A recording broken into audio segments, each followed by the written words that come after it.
L'invité de ce Smart Impact, c'est Jérôme Bayver. Bonjour. Bonjour. Bienvenue, vous êtes le fondateur de CNAV ou Nave, ça dépend comment on veut le prononcer. C'est quoi? Présentez-nous votre entreprise. Alors Naïf, c'est une réponse à une question qu'on s'est posée il y a déjà 5 ans avec mon associé cofondateur de Nave, Édouard Vaujour. La question étant pourquoi les grands groupes de distribution de biens d'équipement de la personne qu'on n'utilise que trop peu souvent ou de manière occasionnelle essayent mais n'arrivent pas à mettre en place des solutions de location, de paiement à l'usage, de location quelle qu'en soit la durée sans engagement auprès de leurs consommateurs. Alors que ceci, depuis toutes les études que l'on peut lire depuis 10 ans, montrent qu'une majorité aujourd'hui de consommateurs souhaiteraient pouvoir justement rentrer dans un magasin, dans un point de vente, prendre un bien dont ils ont besoin pour quelques heures, quelques jours, payer pour ça. Et le ramener quand ils n'en ont plus besoin. Effectivement, vous allez expliquer le modèle, mais il y a cette étude d'octobre 2023, c'est relativement récent, de l'Observatoire des consommations émergentes qui nous dit ça. 77% des Français déclarent privilégier l'usage d'un produit, l'usage à sa possession, mais ils sont seulement, regardez bien, 18% à admettre avoir déjà eu recours à la location. Bon, ça a peut-être un peu progressé en 2 ans ou en 1 an et demi, mais j'en doute même pas. Donc alors, Nave propose quoi pour finalement donner du souffle à ce modèle économique, à cette volonté? On a analysé le marché, on a vu qu'en fait, tous les grands groupes de distribution, ce soit bien d'équipement, essayaient. Faisaient des pilotes, mais n'arrivaient jamais à passer à l'échelle, à proposer un modèle économique industriel au sein de leur point de vente. On a donc analysé les freins de mise en place, et on s'est rendu compte qu'il y en avait 3 principaux. Le premier, c'est le bilan, la finance. Ce sont des gens qui sont tournés vers l'achat-vente, ils achètent, ils revendent, ils ont des bilans financiers tournés là-dessus, et donc ils ne savent pas immobiliser sur leur compte tous les biens qui seraient mis en location dans la distribution. Le deuxième élément majeur, c'est la technique, la technologie, puisque de la même manière, leurs systèmes informatiques sont colossaux, mais tournés vers l'achat-vente, dans la gestion de stock, d'inventaire. Et développer des systèmes autour de la location, redévelopper les systèmes informatiques, c'est très coûteux, c'est très long. Et ce sont des écueils souvent importants pour ces grands groupes de distribution. Et puis le troisième, c'est que la location, c'est un métier, c'est pas le leur.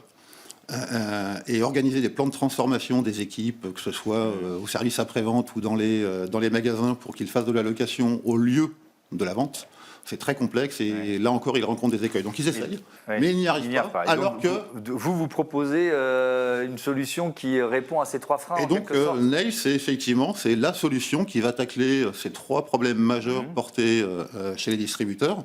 Et on va réaliser pour eux, en marque blanche, leur programme de location ou d'abonnement qu'ils souhaitent, à leur image.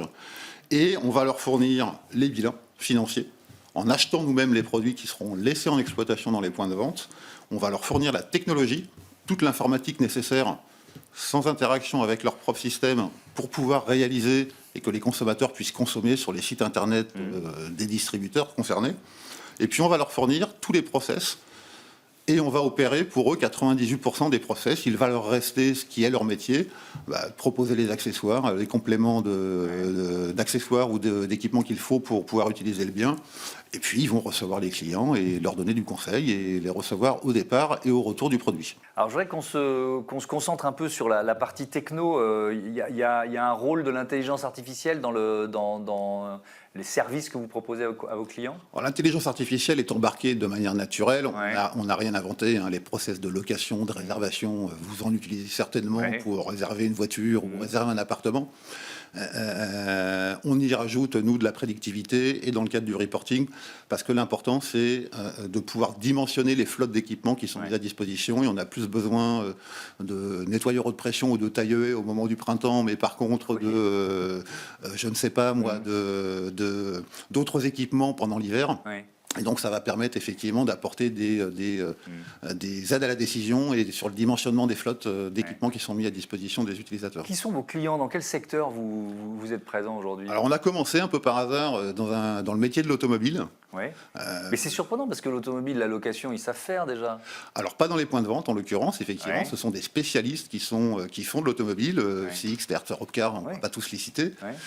Mais par contre, de la location sans en avoir l'air, ils s'en passent tous les jours voitures dans les concessions automobiles, puisque tous les jours, ils louent des voitures, y compris gratuitement, dans le cadre des véhicules de courtoisie, des véhicules de démonstration ou des véhicules pour les assistances. Et en fait, tout ça n'était pas organisé. Et donc, ce qu'on amène, nous, grâce à notre technologie, c'est la possibilité, justement, sur un même parc, de pouvoir administrer l'ensemble des usages qui vont être faits. Et on les a débilantarisés, puisque c'est la problématique de fond aussi pour eux. Une voiture, ça peut valoir cher. Un parc de voitures, ça vaut encore plus cher. Et donc, on achète ces véhicules qui seront utilisés au quotidien pour de la location de tourisme. Et demain, vous pouvez déjà louer typiquement chez l'un de nos partenaires, Volvo. Oui, il y a une offre chez Volvo qui s'appelle Mobilité V+, c'est ça ? Oui, exactement. Et donc c'est ça, c'est de la location en fait. C'est sur un seul et même parc qui nous appartient, qui est exploité par eux. Tous les usages vont pouvoir être concentrés, que ce soit pour de la courtoisie, de l'assistance, ou que ce soit pour l'utilisation pour un départ en week-end avec un plus gros véhicule. Et ça veut dire que donc vous avez acheté un certain nombre de voitures. Comment vous définissez le nombre de véhicules nécessaires pour que ça ne vous coûte pas trop cher en immobilisation et que ça soit rentable? Nous, ce n'est pas un coût, ça fait partie de l'offre de service. On a une méthode très particulière qui nous permet de faire des programmes très smart pour les utilisateurs finaux. Et pour nos partenaires distributeurs, c'est qu'on fait tout grâce à mon associé Édouard Beaujour, qui est un docteur en finance. On travaille tout hors banque, c'est-à-dire qu'on fait tout par l'appel à la dette privée, qui est un système anglo-saxon de financement des activités très répandu dans les pays anglo-saxons, mais très peu utilisé en France. En France, de manière générique, tout est bancaire. Et donc, on finance autant qu'ils le souhaitent.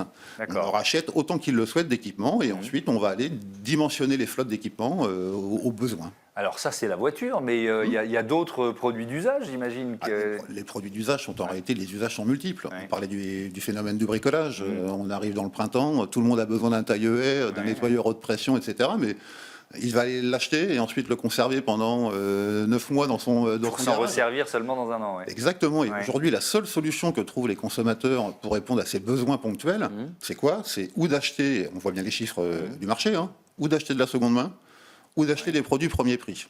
Ce qui n'a qu'un impact sociétal, environnemental très faible. Bien sûr. Ce que l'on fait, nous, c'est que tous ces biens équipés de manière peu fréquente, on en multiplie les usagers, afin justement d'avoir une réponse écologique et une réponse économique auprès des utilisateurs qui soit de bonne qualité. Il y a eu une levée de fonds annoncée à l'automne 2024 de 225 millions d'euros. C'était quoi, il y a 8 mois. Quelle stratégie autour de cette levée de fonds importante quand même? Alors cette levée de fonds importante, elle sert aujourd'hui à justement nous permettre d'acheter jusqu'à 225 millions, enfin en réalité 275 millions d'euros de véhicules sur le marché français, donc à faire respirer en l'occurrence des entreprises qui souffrent un petit peu aujourd'hui de la disponibilité cash. Et donc ça nous sert à ceci. Et puis on a une poche qui est réservée pour toutes les nouvelles verticales, donc on lancera très prochainement des programmes sur les instruments de musique, sur le matériel de bricolage, ou encore sur la puériculture, puisque là encore, les biens que vous achetez ne sont pas voués à être utilisés de manière permanente et toute votre vie. Donc, et ben voilà, merci beaucoup Jérôme Bayver d'être venu nous présenter Nave et à bientôt sur Be Smart for Change. On passe tout de suite à notre débat des jeux d'hiver écologiques. Est-ce que c'est possible ?